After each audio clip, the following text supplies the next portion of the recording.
Hello and welcome to Rain and Rail Enthusiast and another one in our series of Along the Railway Line.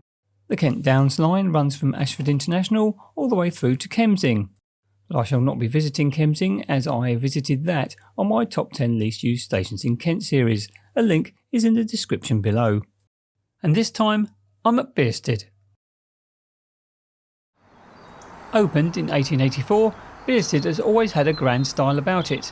A familiar brick-built two-storey station building using light-style brick sits proudly on the London-bound platform. Detailing around the windows was achieved by using orange bricks, giving the station a distinctive look. This was complemented by a lovely brick-built waiting shelter on the Ashford-bound side. Both had ornate canopies featuring an icicle pattern and were of the same height, making the overall look very symmetrical. Access to the platforms was via a foot crossing. It was no surprise that the station was to have an extensive goods yard. A west-facing siding came halfway down the London-bound platform, with 3 further sidings joining it at the end of this platform. One of these entered the single-track goods shed, which at time of filming is still standing. The substantial building handled many goods and the size is quite impressive.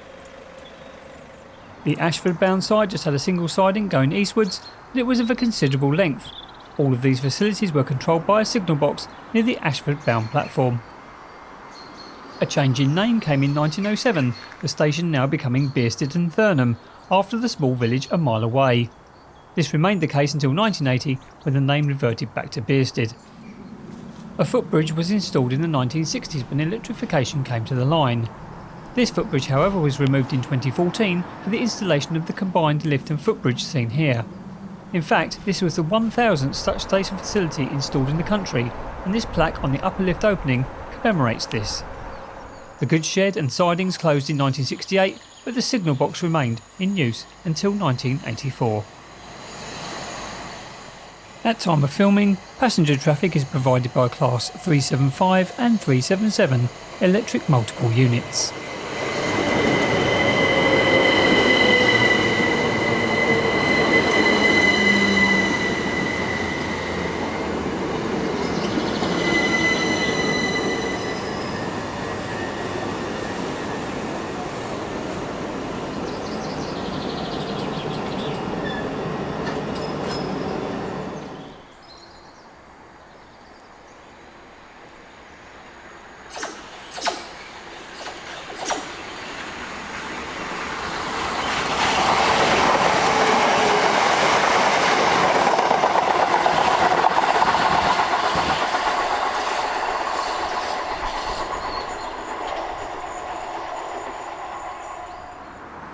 If we start outside the station building, you can see how remarkably well it has been kept.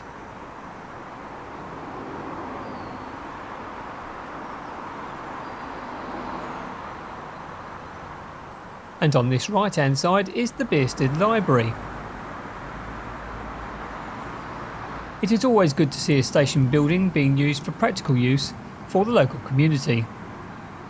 Next to this is the booking hall, and as you can see there is a ticket desk on the right hand side, and on the left hand side as you walk in there is a coffee shop.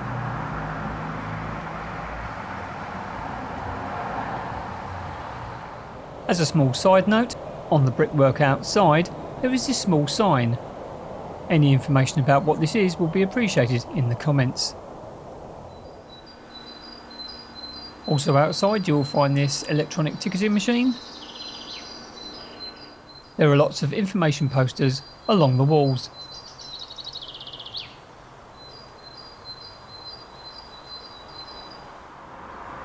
You will also find an assistance point and a platform information board.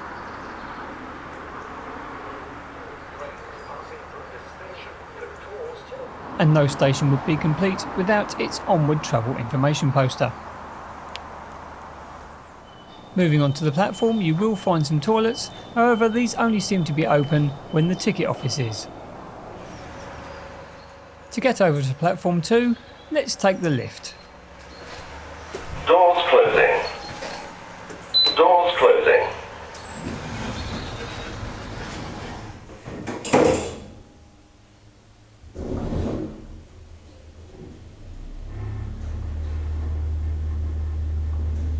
Footbridge.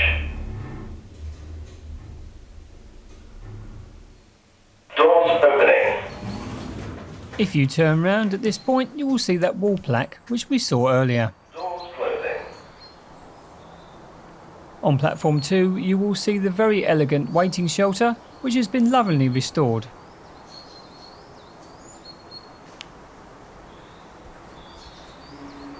Along the back wall there is some seating, and you will also find in here a comprehensive dot matrix display. You will also find on this platform a very nice and original milepost marker. And over the wall you will find a concrete lineside hut, which is pretty overgrown. There is also an additional exit here, however it is not wheelchair accessible. The statistics for Bearsted are that it opened in 1884, it currently has 1 train per hour in both directions on the off-peak, with additional services during peak times, and the entry and exit figures for 2019-2020 were 380,266. Bearsted is a lovely rural station with many of its original features still on show. The station building has been very well looked after, and the fact that the local library is in one part of it will hopefully ensure that it still stands for many years to come. The platforms are now fully accessible, which is handy as it is at time of filming the official station for visitors to nearby Leeds Castle. For the enthusiast, sightlines are excellent, and the pretty buildings and quiet surroundings make photography and videography a pleasure. If you enjoyed this video, please like, comment and subscribe, and if you can, get out there, get on the railway and see where it takes you. Thanks very much for watching.